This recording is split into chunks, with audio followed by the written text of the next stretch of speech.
Hey, what's going on, everybody? Welcome to my first C++ for beginners tutorial video.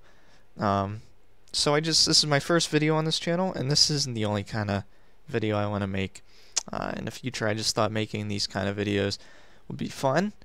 I know when I was taking computer science 1 and 2 in college, I referred to a lot of YouTube videos. And some of them are good, but some of them were just boring, or maybe they went too fast for me, or there were some videos like, learn C++ in an hour, which is downright impossible. I think one needs to go slower and just show examples and for anyone to really understand the concept. So anyway, what we're going to do is we need something to run C++ on. So I like to use Codeblocks, and this is what we used in school too, but I'll have a link for this below.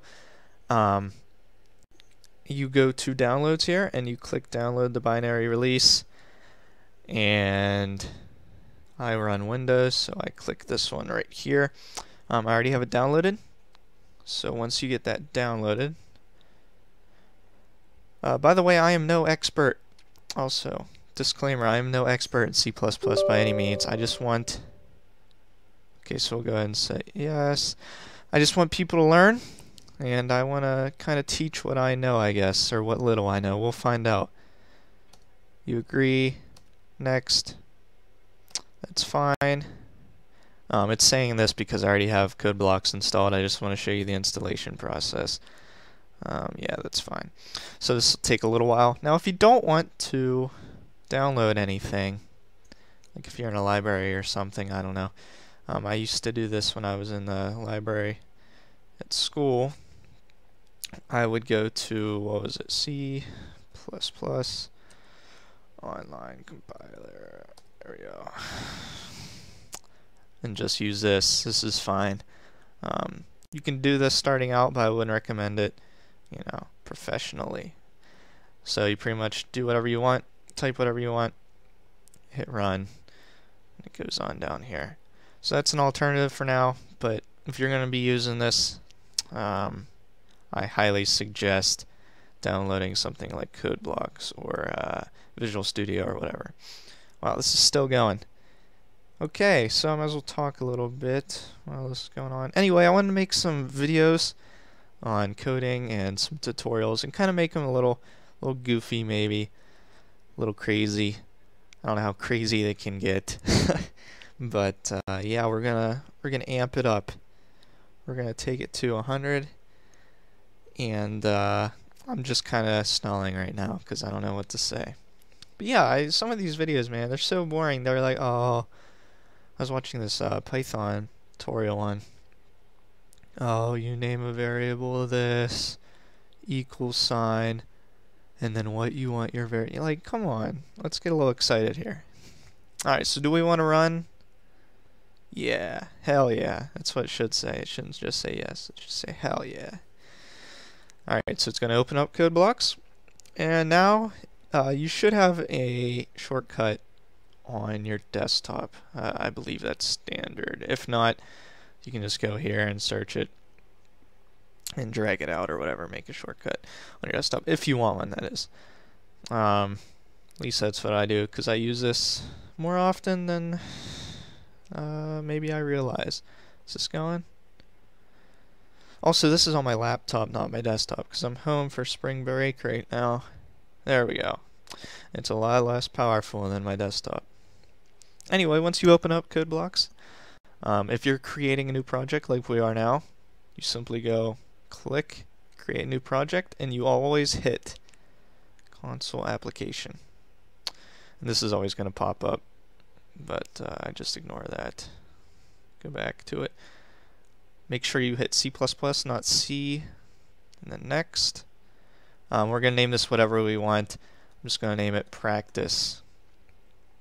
And you can also save it wherever you want. Sadly, I made I made my username I'm the man, and I cannot figure out how to change it for the life of me. So if you know, put it in the description. I would like to know, because that was a mistake. I did it as a joke, It's kind of makes me look like a tool. But whatever. This is all fine. You hit finish. So pretty much everything default is all good. And there we go. So we have our workspace made. This is where we write all of our code. And we can open up the sources folder here. And every time you make a project or a new project, you always get this main.cpp, and it'll always be the same thing. It'll have #include iostream, and we'll talk about all this later on. I just want to get you used to this. Using namespace standard, int main, hello world, return 0. It'll always say that every time you make a new project in Codeblocks. So to run this, we build it with this little what is that? Gear. Oh, it'll build it. Why is it taking so long? I don't know. 6 seconds. That's ridiculous. For just this. Okay. And then we hit run. Or if you'd rather, you can hit build and run. I don't know why I don't do that. But there you go. It says hello world, and it works. So our first video here, I'm just going to go over what kind of this means. I'm not going to go in depth or anything, but I'm just going to kind of go over a little bit so you get kind of used to looking at code, maybe. Because when I first saw code, it's like a foreign language almost. You look at it and it's not like anything you've seen before. So when you start a new project, and let's say you're not given anything, let's say it's just blank, I would get it ingrained into your brain to always put #include iostream. And pretty much what that does is it just streams to your desktop so you can see things. Like if I want it to write out, "Hi, Carl," you can see it once you run the program because it's streaming out. That's the best way I can describe it. And input, let's say you type in your name and it saves it or something like that. Alright, it's a great way. Using namespace standard, we're talking about that at a different point, but always put this in for now. These two things you always want to add for now. I would say you always want to put #include iostream because I haven't really not used it, I guess. So what we can do for now, since it's our first video, is we can alter, as you remember, reads out hello world. That's kind of boring, right? Let's say you want to read something else. So you don't change it to cout. This stands for console out. This means that it's going to read out hello world as we just saw it, right? Console out. So it's going to put it here.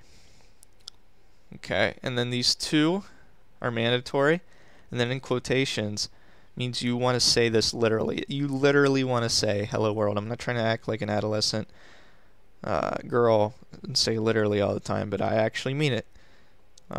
Since it's in quotes, it's actually going to say this. And then you do this, the 2 arrows again, and end the line. So if there was something else, like hey man, that's not cool. You save it. Control S to save, by the way, if you didn't know. Build it again. I don't know why this is taking so long. Run it. You'll see it makes a new line after that because it has the end line. It says hello world, and then what we typed. Hey man, that's not cool. And after each statement, you want to end it with a semicolon. So notice how we have a cout, hello world, end line, semicolon. So the reason we had to make another cout right here in order to read this out is because of the semicolon. Now if I wanted to, I could combine these two, I guess. So we'll just do this. If it weren't for that semicolon, except now they're going to be on the same line because we no longer have that end line. But however, we only have to use one cout because there's only one semicolon, right? That's a good way to think of it, I guess. So we'll run it, and you'll see once this builds, that's all on one line. It says, hello world, hey man, that's not cool. So like I said, whenever you're outputting, also the arrows always go to the left. They're going out, I guess. You can think of them as left is out. We'll learn about inputting, and you'll see that the arrows actually go to the right, or as I like to think of it, in. That helps me remember. So put end L if you want to end the line, and I don't know, if you're doing this at home while watching, make up your own sentence. Say, hey, lactose intolerant jerk. I don't know why I thought of that. But make up your own sentence, make up your own cout statement, and try it out. Make sure it works. Just put a semicolon, because that ends it. I'm not going to put an end line because there's nothing else to put the new line to. Save, build, and once that goes, I'm still not using this. I don't know why. There we go. Hey man, that's not cool. Hey lactose intolerant jerk. Should be a comma there somewhere. I'm sorry. So, we can end lines with simply end L. Also, you can end lines with the /n. If you're looking for the slash, it is above the enter key. Both do the same thing, as we'll see. So just keep that in mind. Oh, here we go. We're already off to a good start. I didn't even realize I removed that. It's interesting. So what we're going to see is it's going to be exactly the same as end line. It ends the line after cool because we have that /n and the new statement. So that is how you set up Codeblocks, and that is where we'll be doing our coding and our learning. I was about to say, what was I going to say? I don't know, kernel? I don't know. Anyway, thanks for watching, guys. I hope you learned something from these videos, and I also oh god. I hope you learned something, and I hope you enjoy it. I think it'll be fun. Yeah, and I hope you benefit from it, honestly. I'm doing this to benefit those that watch it. Anyway, next video we'll learn about variables and how to store things, and possibly also input. We'll see how much time. But anyway, yeah, we got it set up. We're ready to go. We're doing some work. This is just the beginning. But yeah, thanks for watching. I'll see you next time. I appreciate ya.